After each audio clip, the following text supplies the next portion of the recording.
Bonjour. Alors regardez, on va parler même de Parashat Vayera. C'est Parashat du sacrifice d'Isaac.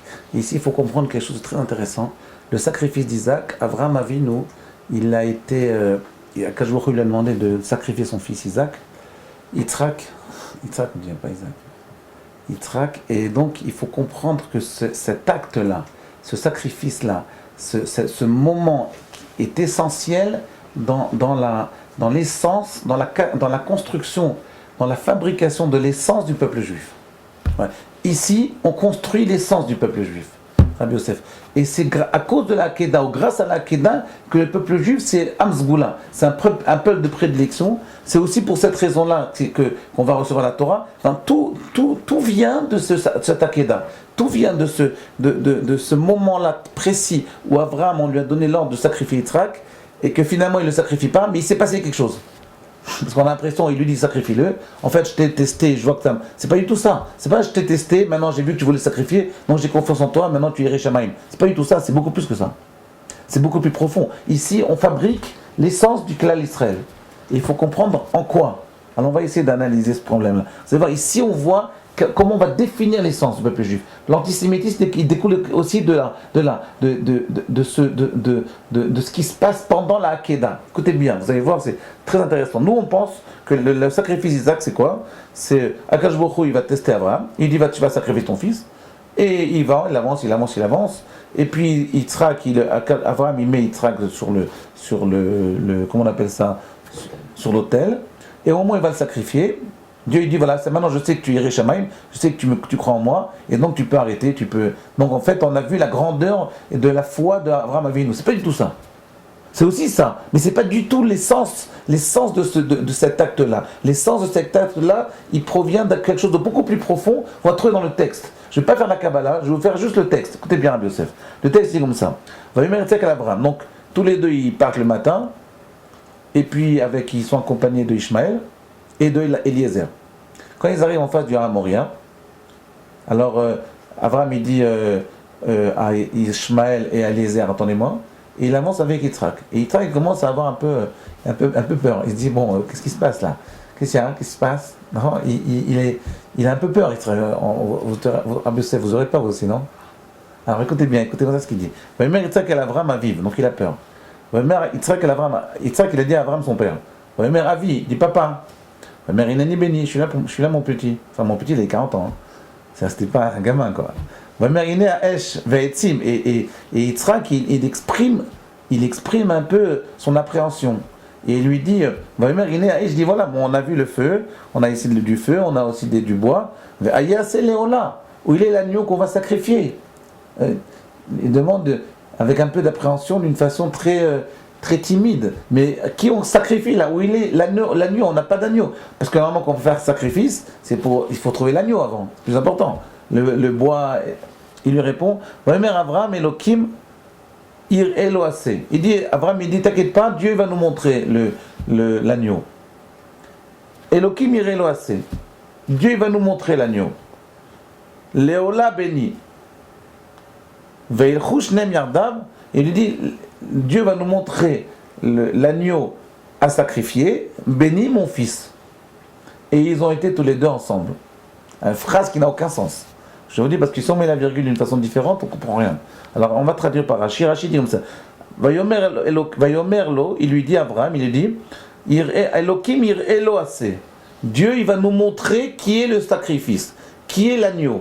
Et Rashi dit comme ça, ir Eloase kelomar, c'est-à-dire, même Rashi a un problème ici. Il va nous montrer, il va nous choisir un agneau, et s'il n'y a pas d'agneau, Léola béni, on te rendra à toi. Il lui dit, ça n'a aucun sens. Et là, comme Falpi, alors là, le truc qui n'a aucun sens. On va essayer de comprendre ce qui se passe là. C'est que Yitzhak, il a peur. Il dit à son père, mais où il est l'agneau? Son père, il lui dit, bon, tu sais, Dieu nous montrera. Et puis s'il n'y a pas de C, s'il ne nous montre pas, bon, on prendra toi. Pourquoi moi? Pourquoi pas toi? Je comprends pas. Pourquoi moi? C'est Yitzhak, il accepte d'aller partir, il lui dit, toi, on prendra toi. Mais pourquoi? D'où on a vu qu'on va sacrifier son fils? Oh, mais explique-lui alors que Dieu m'a dit. Mais il lui dit, non, Dieu, il va nous trouver un agneau. S'il n'y a pas d'agneau, prends-toi. Pourquoi toi? Yitzhak, il peut répondre, mais pourquoi moi? Pourquoi pas toi? Qu'est-ce qui se passe là? Et Vaïchou et Shenem Yardav, et tous les deux sont partis ensemble. En réalité, ici, de quoi il s'agit, je veux dire, on comprend le pshat ici. Le pshat, c'est suivant. Ça vous fait rigoler, c'est pas très marrant le sacrifice d'Isaac. Il faut le sortir un peu plus sympathique, parce que, en réalité, je veux dire ce qui se passe. Ici, on a ce verset-là, c'est l'essence du clan d'Israël. C'est-à-dire qu'en fait, Yitzhak, qui lui, il va donner tout le peuple juif, Yaakov, il va donner tout le clan d'Israël. Yitzhak, il a été sacrifié ici. Qu'est-ce que ça veut dire? Ça veut dire qu'il va, on va dire, regardez, on va traduire dans les mots. Regardez.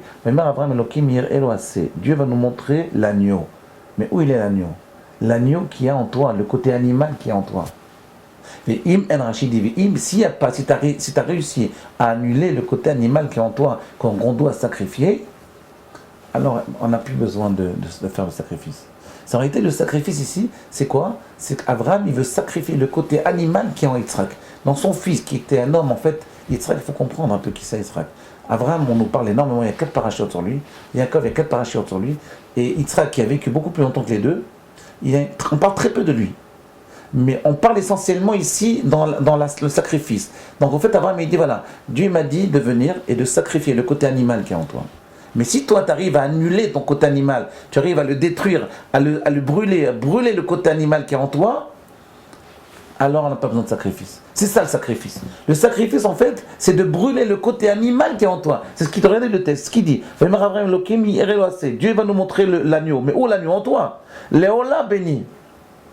Léola, qu'on va sacrifier en toi.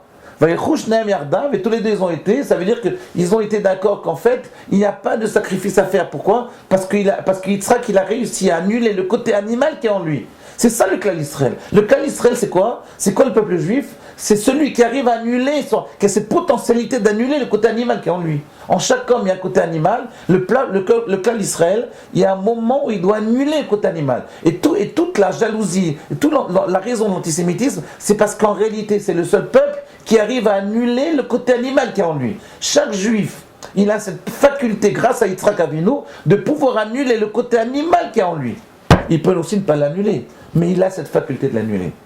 C'est en ça que ce sacrifice-là, il représente l'essence de l'élévation du clan d'Israël. Comme Rabbi Yosef, c'est ça qu'il veut dire ici. Il veut dire en fait, il m'a demandé de te sacrifier, mais pas de sacrifier Yitzhak Avinu, de sacrifier le côté animal qui est en toi.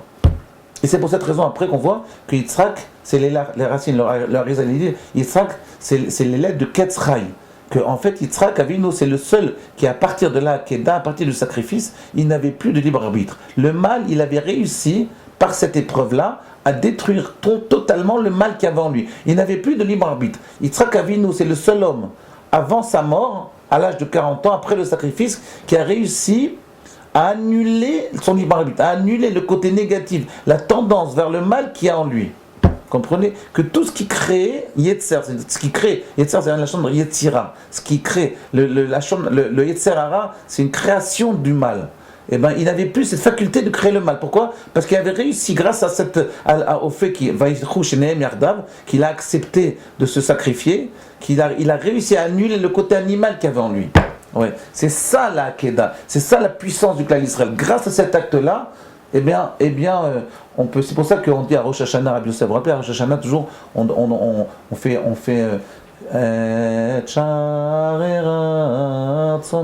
non, vous vous rappelez de ça? Pourquoi on parle de quoi? On parle de la Hakeda. Juste avant de sonner du chauffard, on mentionne le sacrifice d'Isaac. Pour dire quoi? Pour dire, tu sais quoi, Akadosh Baruch Hu, protège-moi encore cette année. Parce que grâce à Yitzhak, nous tous, on a cette faculté d'annuler le côté animal quand même. Donc on peut arriver à ce niveau-là, même si on ne le fait pas parce que c'est dur, parce qu'on ne sait pas comment le faire. On a perdu la technique. Mais en réalité, potentiellement, un juif, il peut annuler le côté animal qui est en lui. Voilà. À demain.